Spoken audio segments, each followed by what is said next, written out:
ಇವರು ಓದಿಸ್ತಿರೋದೇ ಮಕ್ಕಳನ್ನ ಸ್ಯಾಲ್ರಿಗೆ ಅಂತ ಕ್ಲಿಯರ್ ಆಗೋಯ್ತು ಅಲ್ಲಿಗೆ. ಇವ್ರ ಉದ್ದೇಶ ಏನು? ಸ್ಯಾಲ್ರಿ ಬರುತ್ತೆ, ಅದಕ್ಕೋಸ್ಕರ ನಾನು ಡಾಕ್ಟರ್ ಇಂಜಿನಿಯರ್ ಮಾಡ್ತಿದ್ದೀನಿ ಅಂತ ಅಂದ್ಬಿಟ್ಟು, ಅಂದರೆ ವ್ಯಾಲ್ಯೂ ಕ್ರಿಯೇಷನ್ ಬರಲ್ಲ. ಇದರಿಂದ ಅವರ ಮಕ್ಕಳ ಭವಿಷ್ಯ ಎಷ್ಟು ಹಾಳಾಗ್ತಾ ಇದೆ ಅಂತಂದ್ರೆ ಅನ್ಎಂಪ್ಲಾಯ್ ಆಗಿ ಕೂತ್ಕೊಳ್ತಾ ಇದ್ದಾರೆ. ಯಾಕೆಂದ್ರೆ ಇಂಬ್ಯಾಲೆನ್ಸ್ ಆಗೋ ಶುರುವಾಗುತ್ತೆ. ಈಗ ಡಾಕ್ಟರ್ ಇಂಜಿನಿಯರ್ಸೇ ಬರೋಕ್ ಶುರುವಾಯಿತು ಅಂತಂದ್ರೆ, ಅಲ್ಲಿ ಕೆಲಸ ಕೊಡೋಕ್ಕಾಗಿಲ್ಲ ಅಂತಂದ್ರೆ, ಒಬ್ಬ ಇಂಜಿನಿಯರ್ ಓದೋನು ಏನ್ ಮಾಡ್ತಾನೆ ಹೇಳಿ? ಅವನಿಗೆ ಆಬ್ವಿಯಸ್ಲಿ ಬೇರೆ ಕೆಲಸಕ್ಕೆ ಸೇರ್ಕೊಳ್ಳೇಬೇಕು. ಅವನಿಗೆ ಅವ್ನು ಬದುಕು ಮಾಡಬೇಕು ಅಂತಂದ್ರೆ, ಅವರ ತಂದೆ ತಾಯಿಗಳು ತಗೊಳ್ಳುವಂತ ಒಂದು ಕೆಟ್ಟ ನಿರ್ಧಾರ ಅವರ ಮಕ್ಕಳ ಭವಿಷ್ಯನ ಹಾಳು ಮಾಡುವಂತ ಚಾನ್ಸಸ್ ಇರುತ್ತೆ. World's best strategist, king of deal closure, highest paid consultant, smart entrepreneur, international speaker, unique author,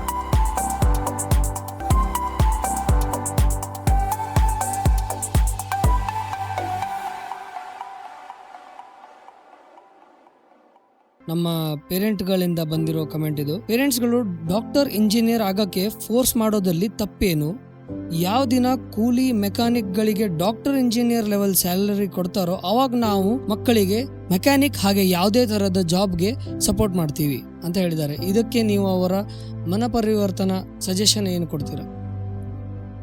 ಇದು ಮನಪರಿವರ್ತನ ಅಲ್ಲ, ಇದು ಇಗ್ನೋರೆನ್ಸ್, ಇದು ದಡ್ಡತನದಲ್ಲಿ ಆಡ್ತಿರುವಂತ ಒಂದು ಮಾತದು. ಇವರು ಓದಿಸ್ತಿರೋದೇ ಮಕ್ಕಳನ್ನ ಸ್ಯಾಲ್ರಿಗೆ ಅಂತ ಕ್ಲಿಯರ್ ಆಗೋಯ್ತು ಅಲ್ಲಿಗೆ. ಇವ್ರ ಉದ್ದೇಶ ಏನು?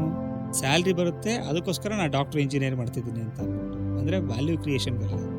ಇದರಿಂದ ಅವರ ಮಕ್ಕಳ ಭವಿಷ್ಯ ಎಷ್ಟು ಹಾಳಾಗ್ತಾ ಇದೆ ಅಂತಂದ್ರೆ ಅನ್ಎಂಪ್ಲಾಯ್ ಆಗಿ ಕೂತ್ಕೊಳ್ತಾ ಇದ್ದಾರೆ. ಯಾಕೆಂದ್ರೆ ಇಂಬ್ಯಾಲೆನ್ಸ್ ಆಗೋ ಶುರುವಾಗುತ್ತೆ. ಈಗ ಡಾಕ್ಟರ್ ಇಂಜಿನಿಯರ್ಸೇ ಬರೋಕ್ ಶುರುವಾಯಿತು ಅಂತಂದ್ರೆ, ಅಲ್ಲಿ ಕೆಲಸ ಕೊಡೋಕ್ಕಾಗಿಲ್ಲ ಅಂತಂದ್ರೆ, ಒಬ್ಬ ಇಂಜಿನಿಯರ್ ಓದೋನು ಏನ್ ಮಾಡ್ತಾನೆ ಹೇಳಿ?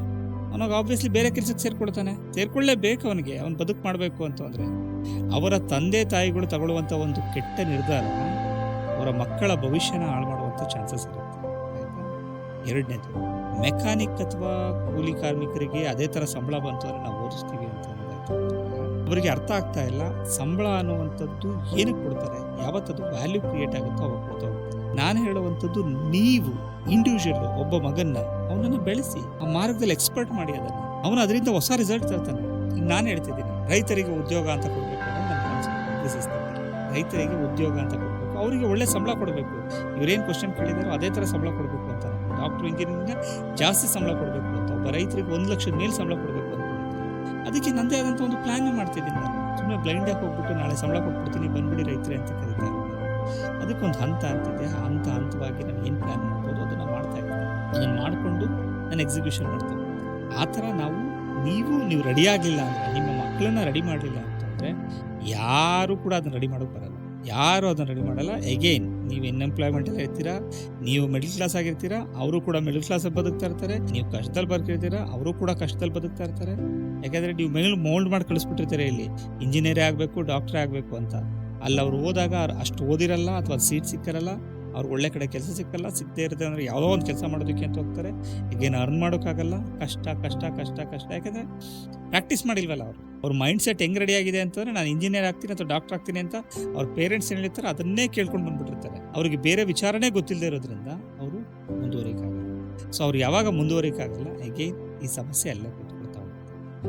ನಾನು ಹೇಳ್ತಿರೋವಂಥದ್ದು, ಯಾವುದಾದ್ರೂ ರಂಗ ಆಗಲಿ, ಆ ರಂಗದಲ್ಲಿ ಎಕ್ಸ್ಪರ್ಟ್ ಆಗೋದು ಏನು ಅಂತ ಅನ್ನುವಂಥದ್ದು ತಿಳಿಸಿ, ಅದರಲ್ಲಿ ಆದಾಯ ಜಾಸ್ತಿ ಬರುವಾಗಿ ಹೇಗೆ ಮಾಡ್ಬೋದು ಅನ್ನುವಂಥದ್ದು ನೀವೇ ಅನಲೈಸಿಸ್ ಮಾಡಿ. ಯಾರೋ ದಡ್ಡರಲ್ಲ, ದಯವಿಟ್ಟು ಸೋಕಾಲ್ಡ್ ನಾನು ದಡ್ಡ, ನನಗೇನು ಗೊತ್ತಾಯ್ತಿಲ್ಲ ಅಂತ ಬರೆಯೋನು ಕೂಡ ತುಂಬ ಬುದ್ಧಿವಂತ.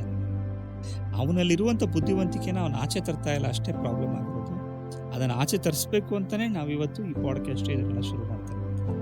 ತುಂಬ ಥ್ಯಾಂಕ್ ಯು ಸರ್. ಎಲ್ಲ ಪ್ರೇಕ್ಷಕರ ಡೌಟ್ ಹಾಗೆ ಸಜೆಷನ್ಗಳು, ಪ್ರಶ್ನೆಗಳು, ಹಾಗೆ ಕೆಲವೊಂದು ಅರೆಗಂಟ್ ಕ್ವಶನ್ಸ್ಗಳು ಕೂಡ ನೀವು ಸಂಕ್ಷಿಪ್ತ ರೀತಿಯಲ್ಲಿ ಅರ್ಥ ಮಾಡಿಸಿದ್ದೀರಾ. ಇದಕ್ಕೆ ತುಂಬ ಧನ್ಯವಾದಗಳು. ನನ್ನ ಉದ್ದೇಶ ಇದ್ದದ್ದು, I want to become number 1 richest man ಅಂತ. ಒಂದು ಕಾಲಘಟ್ಟಕ್ಕೆ ಬಂದ ಮೇಲೆ ನಾನು ಯೋಚನೆ ಮಾಡಿದೆ, ಯಾಕೆ ನಾನು ರಿಚೆಸ್ಟ್ ಮ್ಯಾನ್ ಆಗಬೇಕು? ಓಕೆ, ಅದೇ ಫುಲ್ ರಿಚೆಸ್ಟ್ ಮ್ಯಾನ್ ಆಗಿದೆ. ಇವತ್ತಿನ ರಿಚೆಸ್ಟ್ ಮ್ಯಾನ್ದು ಆದಾಯ ಎಷ್ಟಿರ್ಬೋದು? 18 ಲಕ್ಷ ಕೋಟಿ ಅಂತ ಅನ್ಕೊಳ್ಳಿ. ಆ ದುಡ್ಡು ಇಟ್ಕೊಂಡು ನಾನು ಏನು ಮಾಡಲಿ? Question mark. ಆ ದುಡ್ಡನ್ನ ಹೆಂಗೆ ಯುಟಿಲೈಸ್ ಮಾಡಲಿ? Question mark. ನನಗೆ ಯಾಕೆ ಅದನ್ನು ದುಡಿಬೇಕು? Question mark. ನನಗೆ ಇದೆಲ್ಲ ಕ್ವಶನ್ ಮಾರ್ಕ್ ಬಂದಾಗ ನಾನು ಯೋಚನೆ ಮಾಡಿದೆ, ಇಲ್ಲ, I need to go with different sector, ಇಂಡಸ್ಟ್ರೀಸ್ಗೆ ಹೋಗಬೇಕು, ಮಾಡಬೇಕು. ಅದರಲ್ಲೆಲ್ಲ ಎಂಪ್ಲಾಯ್ಮೆಂಟ್ನ ಕ್ರಿಯೇಟ್ ಮಾಡಬೇಕು. ಓಕೆ, ಎಂಪ್ಲಾಯ್ಮೆಂಟ್ ಕ್ರಿಯೇಟ್ ಮಾಡಿ, what next? Then I start to do something. Okay, employment create ಮಾಡಬೇಕು ಅನ್ನೋದಕ್ಕಿಂತ ಉಲ್ಟಾ ಯೋಚನೆ ಮಾಡೋಕ್ಕೆ ಶುರು ಮಾಡಿದೆ. ಅನ್ಎಂಪ್ಲಾಯ್ಮೆಂಟ್ನ ನಿರ್ಮೂಲನೆ ಮಾಡಬೇಕು. ಅದಕ್ಕೋಸ್ಕರ ನಾನು ಇಂಡಸ್ಟ್ರೀಸ್